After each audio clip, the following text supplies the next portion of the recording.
Yo, we got a new update, Warframe Veilbreaker, and there's so many changes. The AoE nerfs, everything. So we're gonna quickly just talk about a few of the updates that are really important. For anybody who's wondering about the call missions that are gonna be coming up, they won't come out for another week. That's the one thing that they push back to a week from now. So the new call missions and the new Archon mods you cannot get until a week from now. But there was actually a bug in the game which allowed you to get the Archon mods early just by doing transmutation. I ended up actually getting one. That was pretty neat. But yeah, we'll talk about that in a second. So basically, the Cal's new missions are not here until next week. But you can do the new Veilbreaker introductory quest. You can do the Archon hunts. You can get the Archon shard system set up and get yourself an Archon shard plugged into any Warframe you want. Cal's Garrison's coming next week. Breaking Armor Garrison assignments. New Syndicate coming soon. Syndicate auto ranks with weekly gameplay progress rather than needing standing. Wait a second. New Syndicate coming. The Syndicate auto ranks with weekly gameplay progress rather than needing standing. Interesting. The new introductory quest Veilbreaker. This was a fun quest. It's a pretty short one. I recommend doing it if you haven't already. You need to have the new war quest completed in order to unlock the quest in your codex. It'll reward you with the Archon shard helmet segment blueprint. In order to even apply these Archon shards from the new Archon hunts, you need to do the quest so that you can get the segment blueprint. If you haven't already gotten the segment blueprint, you're gonna need some devolved Namalon and Sporaculate Sack or something. You're gonna have to go to Deimos during Bohm to do a little bit of fishing and also do a little bit of mining to get the resources. So as you can see, these new Archon mods will be coming out with this new call system that is coming soon. Continuity, stretch, vitality, flow, and intensify looks pretty good because like restoring health with an ability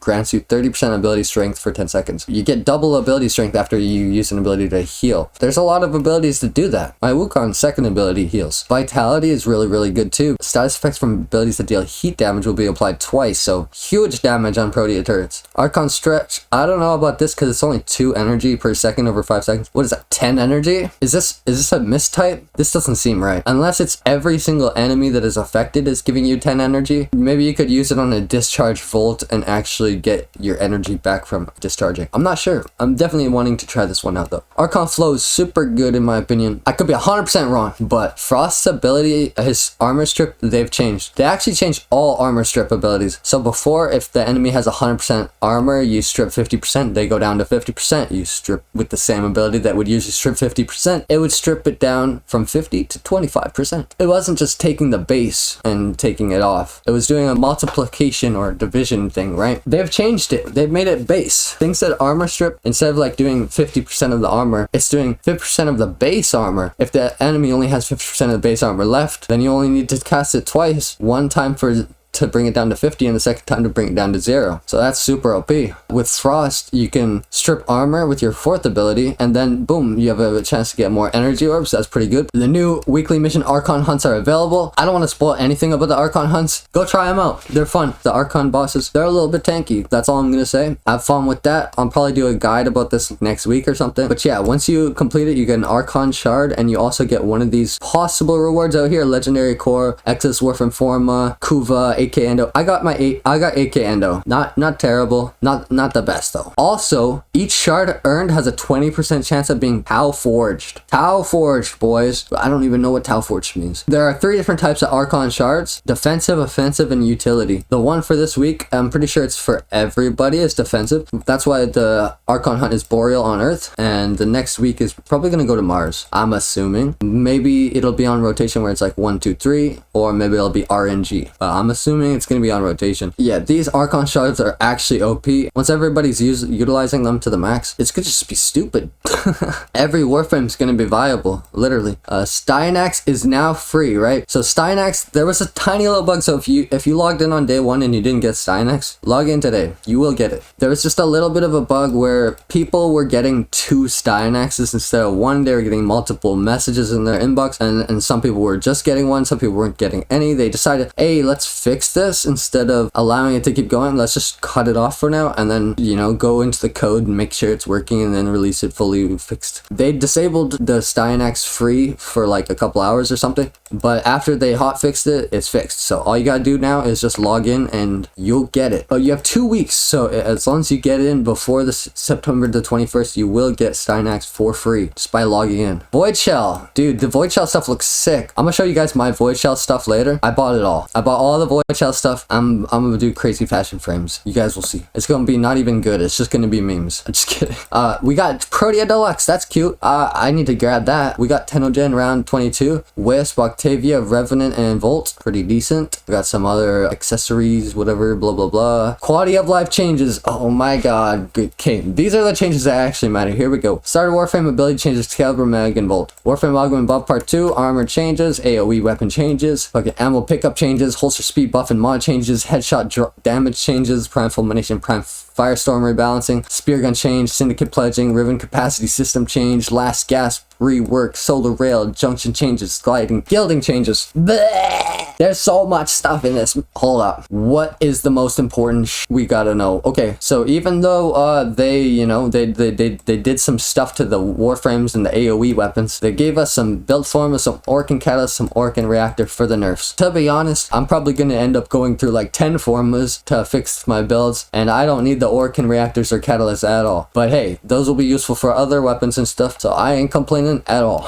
I like free stuff. I ain't gonna complain. Plus, to those eligible accounts that own Prime Fulmination and or Prime Firestorm, get 20k endo plus 500,000 credits in a separate inbox message, and that's pretty decent. I liked that. That was nice. And honestly, the Prime Fulmination, Prime Firestorm debuffs, the nerfs. Okay, listen, I'm okay with it because primed mods are usually twice, around double the regular mod, right? But they made Fulmination and Firestorm triple on release, and that is kind of more broken than all the other prime mods. So I feel like it's fair to reduce it down to double because that's how most prime mods are, is around double. So I'm not complaining about that at all. The only thing is that I'm sad because I didn't get to use Firestorm that much. I only started using it when I got Prime Sure-Footed, which was only like 3 weeks ago. Starter Warframe ability changes Excalibur, Meg, and Volt. Excalibur slash dash. Boom. Now you're gonna get chain targeting to pick the next best target for each slash instead of at the start. Boom. Invalid targets aren't removed from the list of potential targets that may become valid again at some point. You see this? If the enemies re-enter the line of sight, they're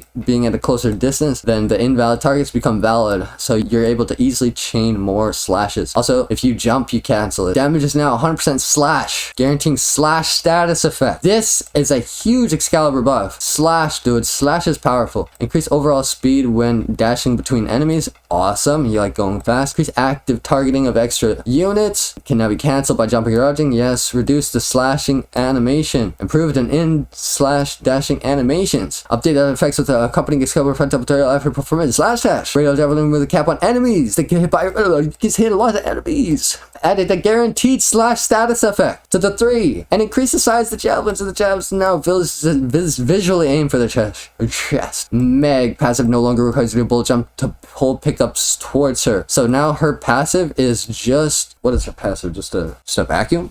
She just has a passive vacuum. Okay, pull. Now create a mini vortex when casting, which gather enemy in front of Meg. Polarized shards on the ground will also be pulled into this vortex, and the Meg's pull has diminished range when infused. To magnetize, blah, blah, blah, blah, change this to that, this to this. Anyways, you can read that on your own. I'm going next. Meg, passive, blah, blah, blah, shock. Oh, Volt. Volt changes, huge. Increase the points of electricity, that's not that big of a deal. Updated passive to include bonus damage to shock on attacks that bounce. Okay, I don't know what that means. Reduce costs from 25 to 15 energy and unified range, all ranks to 15 meters. This is good for new players. This doesn't really affect anybody except for new people, and this is very, very useful. Very good that they did this. The lower cost of energy is kind of useful for maybe tricaps and stuff, especially since the propa headshot multiplier is gone, so breaking water shields is now takes longer and more shots. Speed increased base speed from 50 to 75. Ooh, Volt speed buff got buffed from 50 to 75. This is like a 50% buff, dude. This is like a 1.5x multiplier on what we had, dude. What? This is huge. Speed, space speed. No, wait.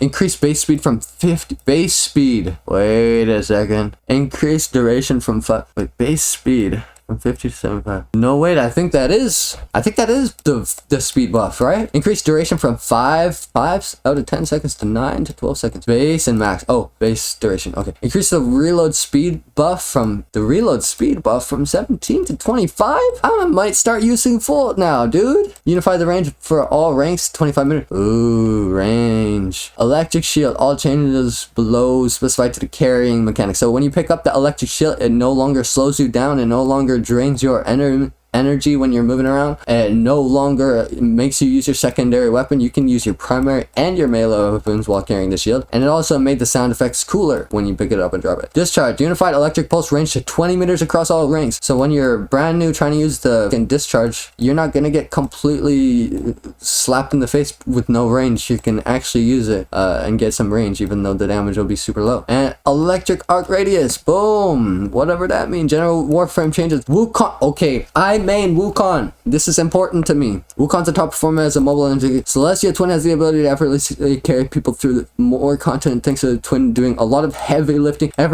So, in my opinion, Wukong's first ability, it was unnecessarily overpowered. It would take no ammo, would have no knockback, no nothing, no problems. You know, no ammo problem, nothing at all. Also, the damage was double. It was 2 times your modded damage. So you could just click 1, have no secondary equipped, have the Brahma or Zar on your Wukong, and then your Twin would literally just, you could AFK and your Twin would kill enemies up to like level 100, no problem, pretty much. Dude, what, that's like encouraging AFK play. So they changed this to make Wukong more of an active Warframe and not an AFK abusable Warframe, which is great because I never actually abused Wukong's AFK ability shit. I've always been an active Wukong. Celestial Twin is vulnerable to self-stagger from his own weapon, but if you have Prime Sure-Footed in your mods, it does not matter. If you build for Prime Sure-Footed, your Wukong will not get shot over. As long as you already have Prime Sure-Footed on your own build, then you're chilling. Wukong and his Twin now share an ammo pool. See, this is a huge thing that is gonna with all the new people, because how are they gonna know? They're just gonna be like, why is my ammo disappearing? And you know, and somebody's gonna need to tell them, because nobody's gonna fucking tell them most likely. Ammo that's picked up by either you or your Twin is shared between you. Upon running out of ammo for a specific weapon, the Twin will either swap to a weapon in your loadout that does have ammo, or swap to melee with completely out of ammo. The Twin will also search out ammo pickups. Prior to it, he had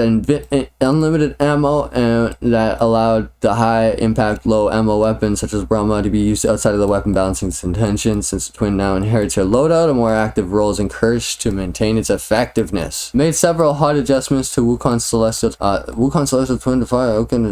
Okay, Primary Fury, nobody cares. Don't use that ability anyways. Revenant, nobody cares. We're gonna move on. Sorry for all the Revenant players, I'm just like ADHD today. Warframe augment buffs. Again, this is something that I'm probably not even going to talk about. Everybody else can look at this on their own time. There's just too much information for me to stare at right now. Armor changes. Super useful. I already talked about it. All armor stripping Warframe abilities now apply to the total armor value. Before, 50% armor stripping would make you go to 50%. Doing it again would bring it down to 25. Doing it again would be 12.5. Like doing it again would be 6.25. Nah, that's not how it is. There's no multiplier now. It's an additive subtractive. You hit them with a 50. When they're at 100, they go down to 50. You hit them with a 50 when they're at 50, they go down to 0. Simple enough. That's how it should be. Frost Avalanche armor reduction increased from 40 to 60. Armor reduction now permanent. I didn't even know it wasn't permanent before. Frost Avalanche can now reduce armor from targets even if they're immune to crowd control abilities, meaning Frost's buff. These Frost buffs were actually really good for like Steel Path and shit. Ignis units are now able to be reduced armor even though they won't be like frozen completely. They'll still be reduced armor and everything. Necros Terrify bring from 20 to 60. Huge buff. Increase Oberon Reckoning armor from 30 to 50. Oberon's stripping was already really strong, but this is just even better. Change Banshee's Sonic Fracture reduction to be permanent. Makes augment to be 50 to 75. Remove the 80% cast per cast and change the armor reduction to be permanent. Increase Trinity Baiting Link armor reduction down to 60. Area effect weapon changes. Boom, this is some big shit, yo. Everybody used to use AoE, and I was being dumb. I'm the kind of person who is watching somebody else's. I was watching Flo's video and writing down everything on here. Why was I doing this? What a waste of time. The top 5 most popular weapons are all AoE, accounting for 47% of all weapon usage at high mastery rank AoE usage stat. In situations where efficiency of force, some would say you aren't playing correctly if you aren't utilizing these choices, which some players don't necessarily find fun. DE is just telling us that everybody knows that the meta is AoE and everyone's using AoE, and it's to the point where you can't even just not use AoE without other people telling you, you know, you're playing wrong, you're not doing it right, and that's fucking cringe. Nobody wants to hear that they're playing the game wrong, and that the way to play the game right is to use a weapon that they don't have to aim with, and they can just shoot, and then boom, everything dies. Is that really what you got? What we want? I don't think so. As much as I like the AoE meta, and I didn't get to use it for very long because I only got prime sure-footed like a couple weeks ago. I understand. I understand, but at the same time, I'm sad, dude. I miss my AoE meta.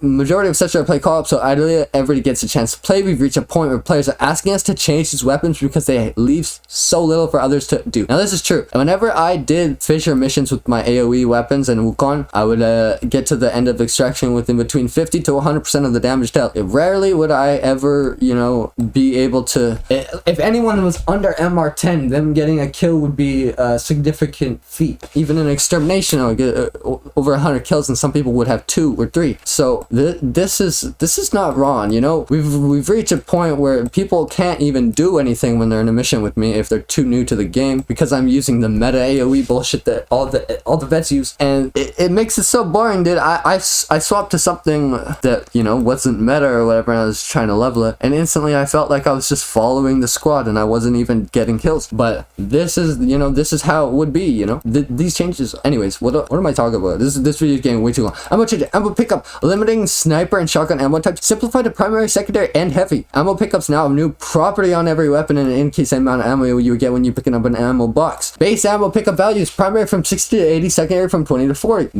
Buff alt fire ammo requirements. Oh yeah, by the way, base ammo pickup value, half the amount of ammo pickups are dropping, so the primary from 60 to 80 is actually not a buff, it's a nerf. Secondary from 20 to 40 is not really a buff, it's like a rework that's not good because it's less consistency. So essentially we're getting less consistency on our ammo drops with more ammo per drop, which is kind of annoying as fuck. Alt fire ammo requirement per projectile raised from Fulman to 10 to 15, Bubonico 3 to 9, 10 to Tetra. Alt fire is no longer a tall gun, it doesn't require full meg to fire. The total damage now based on ammo and mega on fire. Ammo pickup overrides. You only get 1 ammo when you pick up an ammo pack for the Kuva Brahma, Ogre, Tsar, Lens, Proboscis, Theranos. What? You only get 3 ammo if you pick up an ammo for Tonkor, Kuva Tonkor. 4 for the Tenant Envoy. That's not the worst, but 5 for Carmine, Penta, Secure, Penta, Ogress.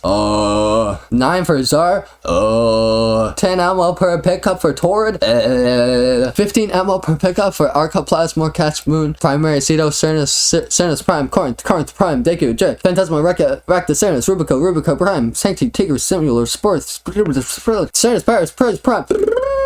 All these weapons, 20 ammo per pickup, Tumfunga, 40 ammo per pickup, Seltra, blah, blah, blah. You can read this on your own, I'm done. Primary weapons from ammo regen and overrides. So Bastion used to give you 42 ammo per second, that's down to 10.5 ammo per second. Yo, these ammo regen rates are fucking slapped in the face. 9 ammo per second to half, 40 ammo per second, almost half, 30 ammo per second. What? 30% off? Oh no. 28 per second. Shadow is just nerfed. Nobody uses Shadow no more. The max ammo cap has been changed. The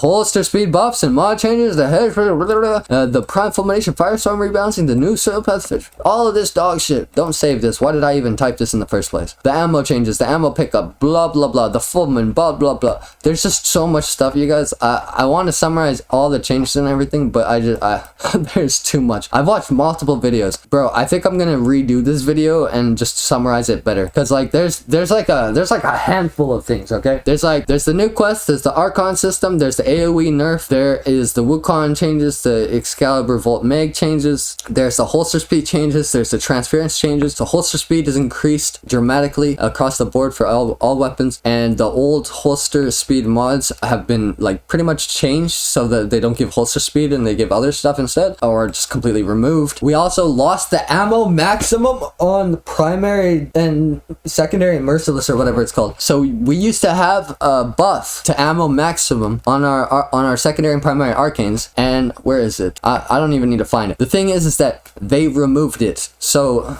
I used to have 30 ammo on my Tsar. Now I have 10. Like literally, I used to have 30, or no wait, I used to have 35. So I have 15 plus the 5, and then the 15 gets doubled into 30. And then, yeah, that's 30 ammo, which is the one arcane. So that was terrible. Remove the holster speed buff because we don't need it anymore. Mod rebalancing the amalgam Fearix body count, which is the underutilized mod that was on the fucking Fearix that nobody uses. One of the most least used weapons in the game. But because AoEs are OP, and I made a video talking about the blast radius specialized launcher, they're like, hey, let's nerf his video and make it obsolete. No, I'm just kidding. DE, I love you. Please don't take my jokes seriously. It's just a meme. But anyways, 20% blast radius on specialized launchers, replaced with 40% fire rates, regular weapons. Okay, I'm not gonna complain about this because honestly, this was like blah. It was like, yo, if you stack this with like primed Firestorm, you would have what, 86% extra blast radius? That's just a stupid amount. But now this is just gone and it's down to 44 instead of 66. So the blast radius setup is, you know, it's way smaller than now, but at the same time, it did not need to be that big. It was so massive, bro. Let's be honest. Reach mod is buffed. You'll love to see it.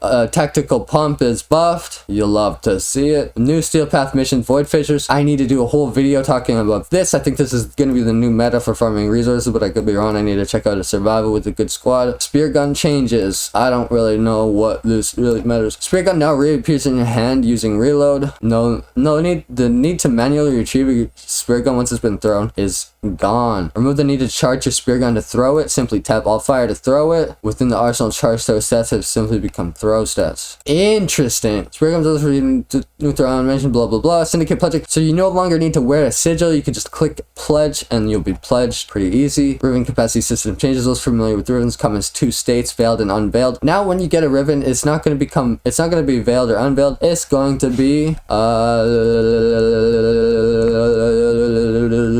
oh, it's gonna be question mark. Before you even know what the challenge is or anything, you're just gonna get a Riven. It's gonna be like you know, primary or fucking rifle Riven, and it's gonna not tell you what the quest is, and it's not gonna count towards your Riven slots, so you can hold on to multiple. They'll stack even, not take up Riven slots. You know, if you want to get a bunch of Rivens from doing sorties and you don't have any slots left, then this is one way you can do it. You just don't open them yet. You know, you open them later. Last gas rework. Last gas meter now starts at 0% instead of 50, but there's no initial drain. Instead, drain will set in after a few seconds of not getting any kills. Once the drain has run for a few seconds, it'll begin to accelerate. It's intended to address players remaining in last gas indefinitely by timing their kills. Each kill now fills the meter by a third, and Xmas kills refill the meter instantly. You can now hold the transference input to return to your downed Warframe. The UI has been updated to communicate these changes. Remove get up animation when reviving last gasp. Stop looping sound when last gasp enters. Reduce the spawn animation of last gasp. Solar rail junction changes. Spectre changes. Just gonna skip that. Junction fix. Gilding changes. This is an important one. This is how gilded stuff used to be. You would get some trash stats on a weapon or an amp or whatever before you gilded it, and so that would encourage you to go and gild it, and also gilding it would get you master rank. So the first time you leveled it, you don't get master rank and it's weak, so that highly encourages you to gild it to get to level it a second time so that it's stronger and so that you get mastery. They've changed this. They just put the full stats available without gilding, which means, oh yeah, also they have their full stats available upon ranking up to level 30. Oh, I didn't actually know this. This is interesting because what this means is that instead of having the max stats right off the bat, you got to level it up to 30. So the first time that you level it up 30 is when it'll go into gilded stat mode. Yeah, so you don't actually have to gild it for the gilded stats, but you do still need to gild it for the master rank. Operator changes, they're faster now. Overgod life still changes. The next step towards crossplay and world state sync. Sister of Parvos armor. General edition broken veil shoulder armor. Changes coming in 2023. PSA PC minimum supported specs. So I'm gonna need to get a better PC, it sounds like. Anybody want to donate? Link is in the description. I'm Brock's Fuck. Dojo clan changes and fixes. Ignis wraith research is now available to all clans. Big big news. Anybody who was trying to sell Ignis Wraith research just got fucked. Kyrie, rest in peace. Take a trip down memory lane with me as we travel back to 2017, motherfuckers. It's funny, I talked about this in my last video, but DE fucked up. They created this system that would encourage people to try to, you know, make profit off the exclusivity of the Ignis Wraith blueprint, even though the Ignis Wraith blueprint exclusivity isn't really, it's not really that exclusive considering how many people are nice in the game and how many people still have blueprints to just give away. It made no sense that people were selling them and also giving them away for free, considering that it was going from 0 to 50 plat. Like, what is that margin? Just kidding. 50 plat's not that much, to be honest. Like, 50 plat is like a chump change for some people, and that's why some people are willing to spend like an extra 50 or 100 to just save time, like 15-20 minutes or something, who knows. But this is huge good news because now you can't trade the Ignis Wraith blueprint, so people who still have it and would be trying to sell it, they can't even do that. You can just get it from all clans now. The thing is that it will take you 3 times as much resources for your clan to make the research, which is deserved because you didn't earn it like the other people who did earn it. But at the same time, it's been such a long time that it's kind of a slap in the face. But at the same time, it's not that bad. 3 times more expensive? Sure, I'll take that. Whatever, man. I don't have no problem with that. General change operator engine pickups now will be shared with Warframe. This will not Warframe affect Warframe order. Included message include unlocking void relic, blah blah blah. Oh yeah, so when you crack a relic, it'll actually tell you what your buff does, which is so useful because now instead of just not knowing what your buff is and having to know with your mind, now you could just do it. No, easy. The index investment screens refresh and now apply selected themes. Ooh, nice. Fixes. Wait, am I at the end if I'm at fixes? Oh no, I must have missed something. There's so much shit, I just scroll too quickly. Just kidding. Anyways, yeah, I love you guys. Thank you for watching this one entire video. Sorry about how scuffed the video is and how I'm not speaking clearly and how I'm speaking really quickly. Dude, I just woke up and I want to play the fucking game, so I gotta make a video on this on Warframe just because I'm just like, bro, I gotta play the game now. And I don't know, dude, I don't know. I have so many ideas that I could make for videos, but the problem is that I just want to stream, dude. I don't even want to make videos. This is so much effort. I just want to stream, guys. If you guys want to come to my stream, I'll probably be live today. Yeah, just click on my channel, you know, I stream on YouTube. Anyways, thank you for watching. Peace out, love you. See ya. Happy face. Happy face. What the fuck am I saying happy face for, dude?